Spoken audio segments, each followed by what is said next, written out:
quantos anos já que o pastor tem de evangelho, né?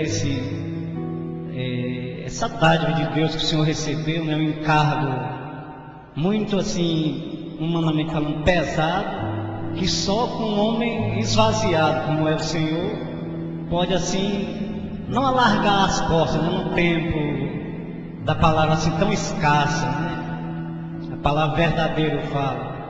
Como é essa comunhão que o pastor mantém com Deus para se dedicar para abençoar tantas vidas como a minha, né? Que se não fosse o homem de Deus, eu já estaria, né? Como eu já sempre digo, debaixo de 7 palmos. Eu aproveito você citar o seu nome, me lembrei dos seus pais, né? Do teu pai principalmente. Diziam que tu estava conosco e recebia atenção porque tu era vereador na cidade de Ocara. E tu não é vereador mais não, né? Amém. Aleluia, bata a palma. Então, mas deixa eu responder a você. Eu queria... Só um momento. Eu lamento que não tenha conhecido o Evangelho desde criança. Lamento profundamente.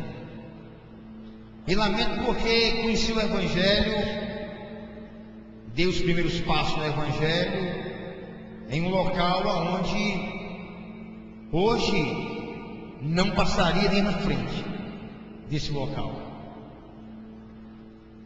Eu fui muito mal induzido, eu fui muito mal ensinado nos meus primeiros dias, mas já estou perto dos 30 anos dentro do Evangelho. E lamento, pois perdi cerca de 26 anos, quase 27 anos, sem conhecer o Senhor, sem viver, ou um pouco mais, sem conhecer o Senhor e andando segundo o norte do mundo, os valores do mundo. O irmão perguntou também como é que é viver a intimidade de Deus. Essa intimidade não ficou só para algumas pessoas. Essa intimidade Deus promete dar a qualquer um que o busque. Não existem super-homens. Existe uma fé e uma obediência que leva você a essa intimidade de Deus. Palmas para Jesus Cristo.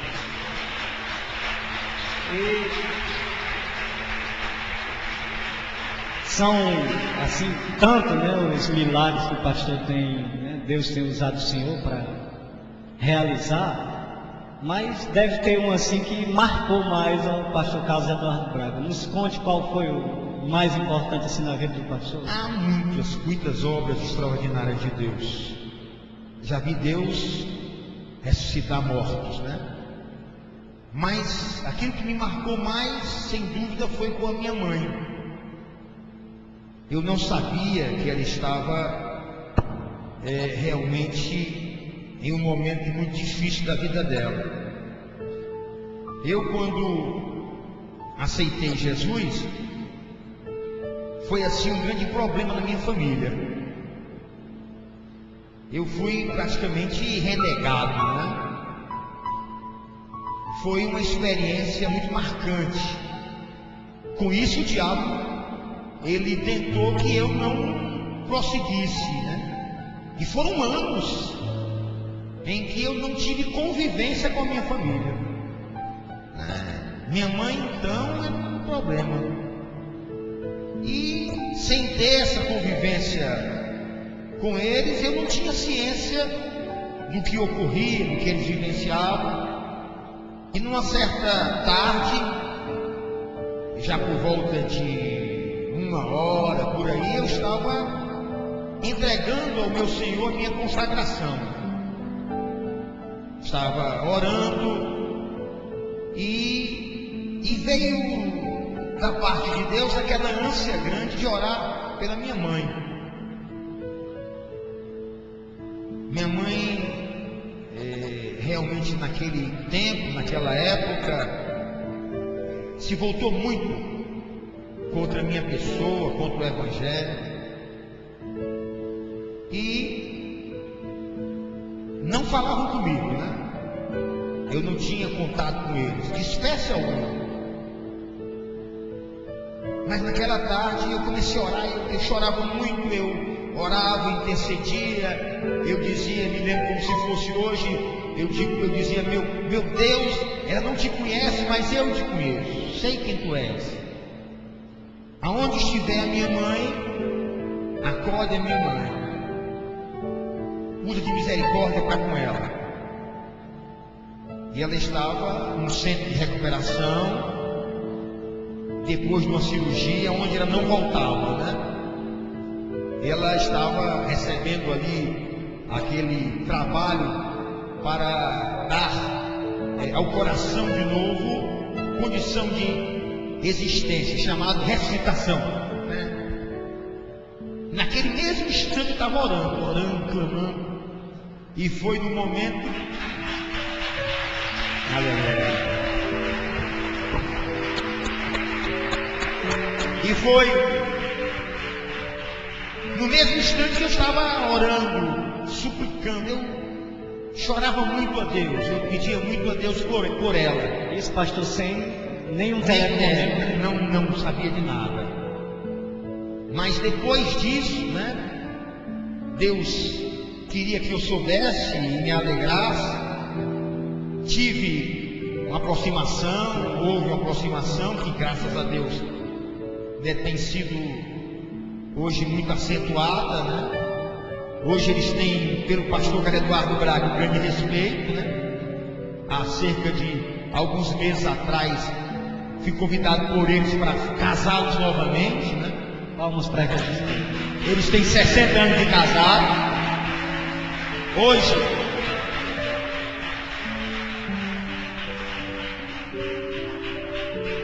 eu influencio a minha família, tem outras pessoas no Evangelho, eles professam, meu pai e minha mãe.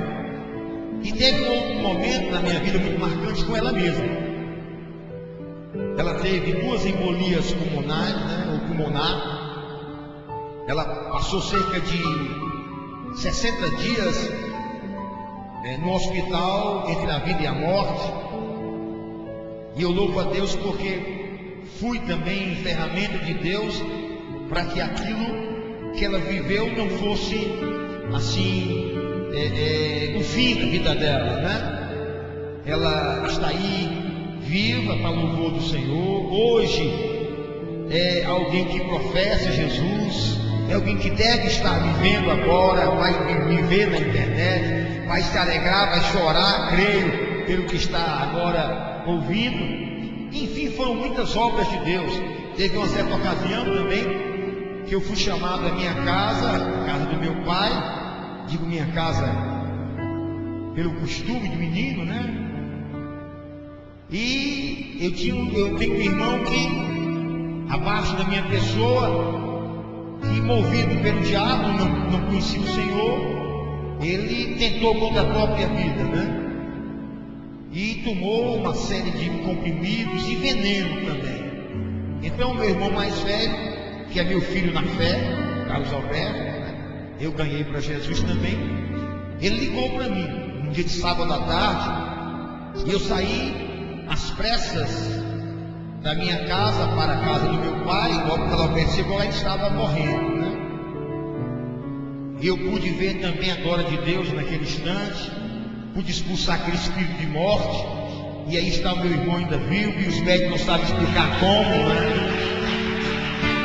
Os médicos não sabem explicar como. Foi algo tremendo, maravilhoso. Aí coisas grandes de Deus, como você enxergar, né? Seu olho está aí, você podendo ver. Vejo tantas coisas aqui, está ali o Leonardo da Goulart, que vive com aquele carcinoma que teve na boca. Vejo tantas obras aqui tremendas de Deus, e muitas que não estão aqui, mas que na verdade foram coisas incríveis, realizações incríveis de Deus. De Deus colocar osso, de Deus tirar tumores, arrancar tumores caindo por terra no chão, assim, o câncer, né, algo incrível, uma missão extraordinária, de coisas, enfim, que se eu fosse contar aqui, não tinha mais espaço aí para se continuar a programação. Vi muitos cegos enxergando, muitos surdos ouvindo, muitos paralíticos caminhando, e Deus arrancar câncer.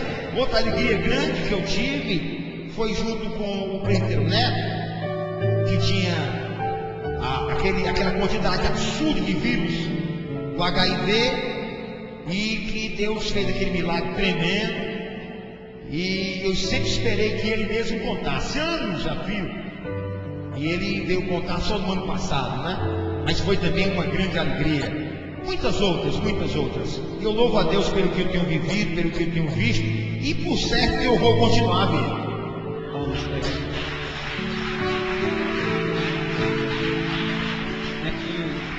Só uma coisa a mais.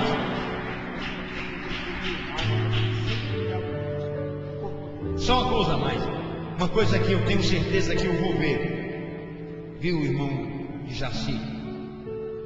São muitos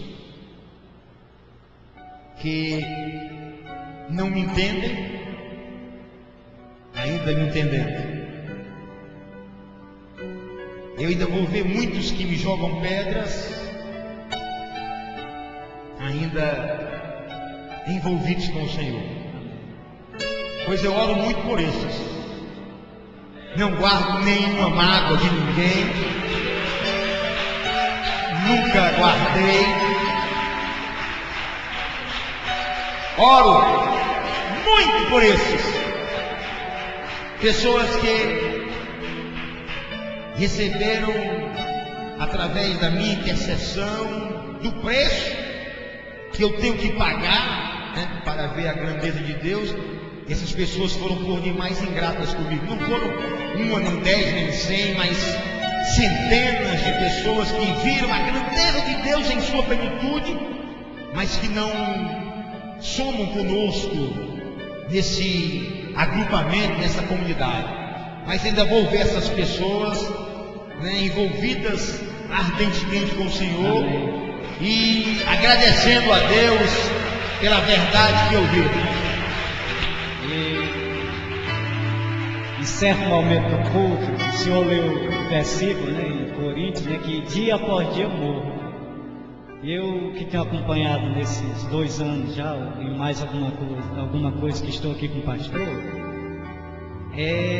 o senhor que saiu, né, assim podemos dizer, da nata da sociedade, um homem que era das colunas sociais, né, e deu tudo isso por esterco exatamente para isso, né, que venham, como um homem de Deus faz, né, orar por essas pessoas que tanto receberam ainda apedrejo, né.